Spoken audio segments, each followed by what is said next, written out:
سه تا از بهترین عطرها از نظر من برای خانم هایی که تدریس میکنن.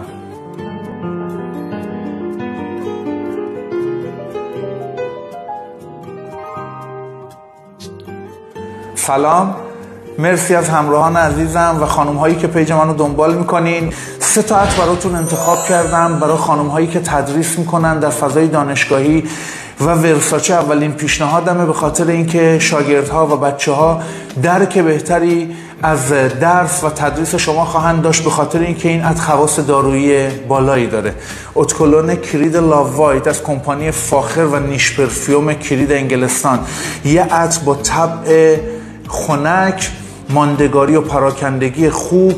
شدیداً این عطر رو به خانم هایی که مدیرن و میخوان مدیریتشون رو در فضای کاری به دیگران القا کنن توصیه میکنم. یکی از فاخرترین عطرهای کمپانی کریده.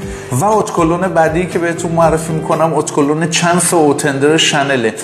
این عطر یه ذره حالت تینیجری داره، به خانم های جوانتر توصیهش میکنم. ماندگاری و پراکندگی بسیار خوبی داره و هر ستای این عطرهایی که بهتون معرفی کردم برای فصول بهار و برای تابستون فوق‌العاده‌اند. خواص دارویی و درمانی این عطرها و تاثیراتش رو افراد پیرامونتون خیلی زیاد خواهد. مرسی با من همراهین.